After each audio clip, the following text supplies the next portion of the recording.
तो हेलो दोस्तों, Rahul Singh only study class में आपका स्वागत है। तो दोस्तों, आज हम बात करने वाले हैं एक very very very important class. आज हम बात करेंगे सोलर फ्लेयर एंड उपसौर और अपसौर यानी एपी हेलाइन एंड पेरी हेलाइन। तो सौर ज्वाला क्या होती है और सौर कलंक क्या होता है, sun spot and solar flare, उसके बारे में हम बात करेंगे। तो क्लास को लास्ट तक देखना। तो चलते हैं क्लास की तरफ, लेट्स गो। तो हेलो दोस्तों, आज हम बात करने वाले हैं सोलर फ्लेयर यानी सौर ज्वाला। पार्ट थर्ड रहेगा आपका, सूर्य की संरचना से संबंधित पार्ट थर्ड रहेगा। ध्यान से देखते जाइए, एक एक कॉन्सेप्ट को क्लियर कराते जाऊंगा। इसमें आज का हमारा टॉपिक रहेगा सौर ज्वाला, उपसौर और अपसौर। ध्यान से देखते जाइए, 15 मिनट की आपकी क्लास है। ध्यान से देखते जाइए, मेरी मेहनत तभी सफल होगी जब आप इस वीडियो को लास्ट तक देखोगे। तो सोलर फ्लेयरों के बारे में हम बात करते हैं, यानी सौर ज्वाला क्या होती है। ध्यान से देखते जाइए, आपको ये सूरज दिख रहा होगा। इस प्रकार से ये सूरज की हमारी क्या होती है, आकृति होती है। क्या होती है, ये सूरज की आकृति है जो आपको फिगर में नजर आ रही होगी। ओ, ये क्या है, सूरज है। ये सूरज की इस प्रकार से आकृति है। अब देखो, सौर ज्वाला कहाँ से उत्पन्न होती हैं और कहाँ पर जाती हैं। तो सौर ज्वाला हमारे सूरज से उत्पन्न होती हैं। कहाँ से उत्पन्न होती हैं? ये सूर्य से उत्पन्न होती हैं। सूर्य से उत्पन्न होती हैं तो ये पृथ्वी के नॉर्थ पोल और साउथ पोल पर डायरेक्ट अटैक करती हैं। ये पृथ्वी का होता है नॉर्थ पोल, ये होता है, और साउथ पोल ये होता है। नॉर्थ पोल को हिंदी में कहते हैं उत्तरी ध्रुव, और साउथ पोल को हिंदी में कहते हैं दक्षिणी ध्रुव। ये क्यों अटैक करती हैं पृथ्वी के डायरेक्ट नॉर्थ पोलों पर, और ये पृथ्वी में इंटर भी कर जाती हैं। बट ये कर नहीं पाती हैं। क्यों नहीं कर पाती हैं, उनकी हम बात करते हैं आगे की क्लास में, मेरा मतलब आगे कॉन्सेप्ट क्लास में। सबसे पहले हम बात करते हैं इसकी थोड़ी सी, क्या करते हैं, थ्योरी के बारे में। थ्योरी लिखी हुई है, सौर ज्वाला सूर्य की सतह पर होने वाले वे विस्फोट हैं जो अत्यंत मात्रा में ऊर्जा उत्सर्जित करते हैं, यानी ऊर्जा का सम्मेलन करते हैं और लपटों के समान दिखाई देते हैं। उन्हीं को सौर ज्वाला कहते हैं। सौर ज्वाला को उत्तरी ध्रुव पर अरोरा बोरियलिस कहते हैं और दक्षिणी ध्रुव पर अरोरा ऑस्ट्रियलिस कहते हैं। ये आपको शब्द अरोरा ऑस्ट्रियलिस और अरोरा बोरियलिस भी आपको थोड़ा डिफरेंट लग रहे होंगे। अब चलो इनका हम डर दूर करते हैं। ध्यान से देखते जाइए, ये आपका एक न्यू फिगर होने वाला है। ये फिगर है ना, ये होता है आपका फिगर। इस फिगर से मैं आपको लास्ट में समझाऊंगा। सबसे पहले मैं आपके लिए रफ कार्य पर समझाता हूँ। देखो, ये है आपका क्या, सूरज। ये सूरज है और ये है पृथ्वी। ये है पृथ्वी। ध्यान से देखते जाइए, एक एक कॉन्सेप्ट को समझाऊंगा। ये तो हो गया आपका सन। क्या हो गया, सन। और ये आपका हो गया अर्थ। क्या हो गया, अर्थ। यहाँ तक क्लियर। अब देखो यहाँ से आगे क्या होता है, क्या सोलर फ्लेयर पृथ्वी पर इंटर कर पाती है। अब देखो, ये पृथ्वी की जो ऊपरी सतह होती है, ये इसके ऊपरी सतह पर वायुमंडल की परत होती है। क्या होती है, वायुमंडल की परत होती है। अब क्या होता है, यहाँ से मेरा मतलब सूरज से क्या होता है, ऊर्जा निकलती है, यानी ऊर्जा का उत्सर्जन होता है। इस प्रकार से, इस प्रकार से क्या होती है, ऊर्जा निकलती है और डायरेक्ट पृथ्वी पर अटैक करती है। डायरेक्ट क्या होती है, पृथ्वी पर अटैक करती है। इस प्रकार से ऊर्जा से ऊर्जा का उत्सर्जन होता है, सम्मेलन होता है। तो जो आपको ये दिख रही है ना, पृथ्वी की वायुमंडल लेयर, क्या, पृथ्वी की जो वायुमंडल लेयर दिख रही है, ये आपको जो ये दिख रही है, ये पृथ्वी की वायुमंडल लेयर होती है। इसे हम कहते हैं 1 atm। जो आपको फिजिक्स में एक वैल्यू पता होगी, 1 atm की वैल्यू कितनी होती है, 10⁵ यानी वायुमंडल एटमॉस्फेयर का दाब। ठीक है, ये आपको पता होगा। अब देखो, दोबारा से मैं एक बार फिगर बना रहा हूँ, ध्यान से देखते जाइए। ये सन है, ये पृथ्वी है। ये सन है, ये पृथ्वी है। ओके। उसके बाद ये इसकी ऊपरी परत वायुमंडल है, और यहाँ से क्या हो रहा है, सोलर फ्लेयर पृथ्वी पर अटैक कर रही हैं। तो क्या होता है यहाँ से आगे, यहाँ से आगे कुछ भी नहीं होता है। ये होता है एक फिजिक्स का कॉन्सेप्ट। मेरा मतलब ये जो आपको वायुमंडल की जो परत दिख रही है ना, ये सोलर फ्लेयर को आने नहीं देती है। क्यों नहीं आने देती है, क्योंकि ये फ्रिक्शन के कारण इंटर नहीं कर पाती हैं, वहीं पर रुक जाती हैं। यानी वायु के फ्रिक्शन के कारण ये इंटर नहीं कर पाती हैं पृथ्वी के अंदर। इस प्रकार से अंदर नहीं प्रवेश कर पाती हैं। ये वायुमंडल ही परत रोक लेती है इन सोलर फ्लेयरों को। तो ये क्या करती हैं, इस प्रकार से ये मूव करने लगती हैं। सोलर फ्लेयर इस प्रकार से मूव करने लगती हैं। इस प्रकार से मूव करने लगती हैं। इस प्रकार से मूव करने लगती हैं। तो ये क्या है, अब देखो यहाँ से आगे समझा रहा हूँ मैं आपके लिए। और ये क्या है? ये पृथ्वी का क्या है? नॉर्थ पोल और साउथ पोल है। ये तो है साउथ पोल, ये है नॉर्थ पोल। यहाँ तक सिंपल सी बात है।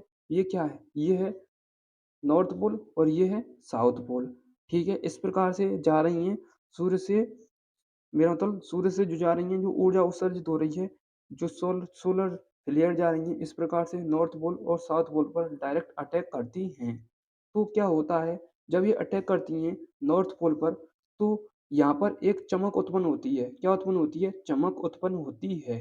चमक उत्पन्न होती है, हम उसे क्या कहते हैं? हम उसे नाम देते हैं अरोरा। नाम क्या देते हैं?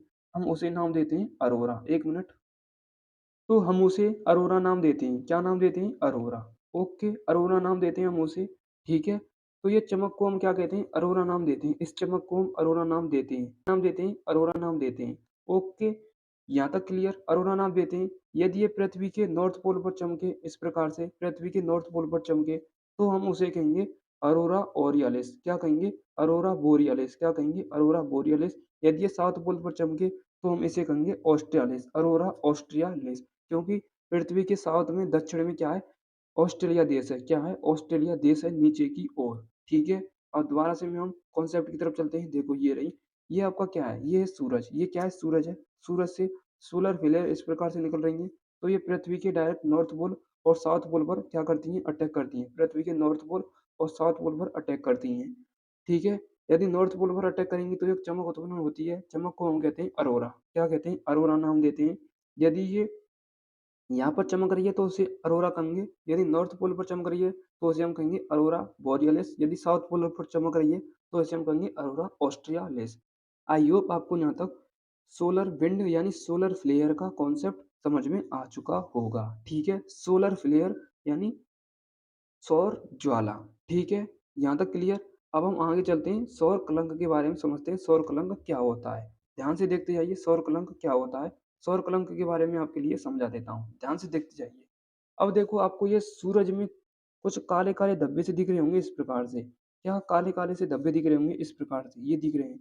ये क्या क्या होते हैं? ये धब्बे, ये होते हैं सोलर फ्लेयर से जो ऊर्जा उत्सर्जित होती है, तो सूरज में कुछ काले काले धब्बे बन जाते हैं। इस प्रकार से काले काले धब्बे का निर्माण होता है।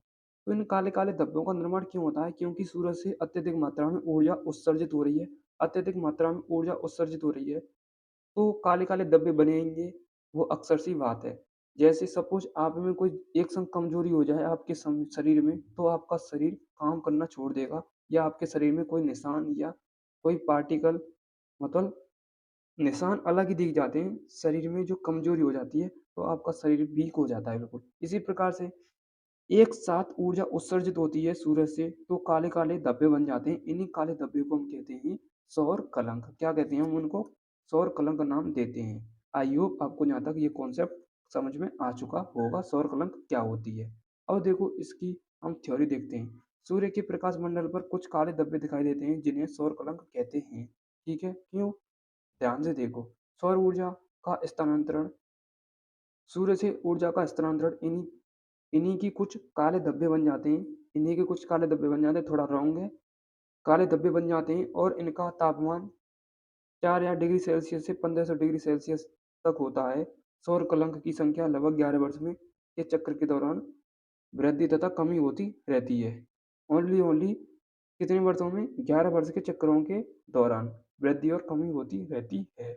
और टेम्परेचर कितना है? 4 से 1500 डिग्री सेल्सियस। अब आगे आपका क्या आता है?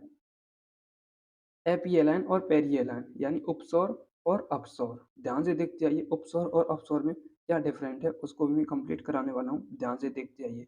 आप इस फिगर को देखिए, ध्यान से देखिए। ये क्या है? ये है सूरज। ये क्या है? ये है सूरज। ये है यहाँ पर पृथ्वी। ये है यहाँ पर पृथ्वी। कुछ डायग्राम, ये पृथ्वी, ये भी पृथ्वी, और ये क्या है? सूरज। ठीक है? आई होप आपको यहाँ तक क्लियर होगा। ये पृथ्वी हो गई, क्या है? ये पृथ्वी हो गई, ये पृथ्वी हो गई, ये सूरज हो गया। यदि पृथ्वी और सूर्य के मध्य में क्या हो? अधिकतम दूरी हो, यानी 15.21 करोड़ वर्ष हो, तो वो कंडीशन होती है आपकी उपसौर। ये होती है हमेशा 4 जुलाई को। ठीक है? यदि सूर्य और पृथ्वी के मध्य में न्यूनतम दूरी हो, तो वो उसे हम कहते हैं उपसौर। न्यूनतम दूरी होती है 14.70 करोड़ किलोमीटर। ये होती है 3 जनवरी। अब आप मंथ से अकॉर्डिंग लगाइए कि कहाँ 3 जुलाई और कहाँ 4 जुलाई, यानी 4 जुलाई तो संख्या ज़्यादा है, 4 जुलाई और 3, मेरा मतलब ये 3 जनवरी को होती है, 3 जनवरी को, और ये होती है 4 जुलाई को। कहाँ 4 जुलाई, कहाँ 3 जनवरी, तो 4 जुलाई ज़्यादा है, तो अक्सर सी बात है। और इसकी दूरी भी बड़ी होगी 15.21, और नाम भी बड़ा होगा अपसौर। उसके बाद कहाँ 3 जनवरी, तो संख्या छोटी है, तो 14.70 छोटी संख्या है करोड़ किलोमीटर।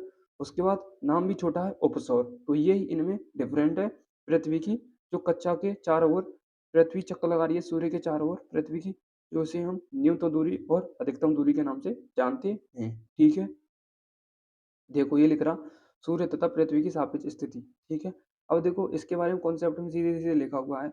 सूर्य की पृथ्वी से न्यूनतम दूरी 14.70 करोड़ किलोमीटर, जिसे उपसौर कहते हैं, 3 जनवरी को होती है। सूर्य की पृथ्वी से अधिकतम दूरी 15.20 करोड़ किलोमीटर, जिसे हम अपसौर कहते हैं, पेरिहेलन और एपिहेलन।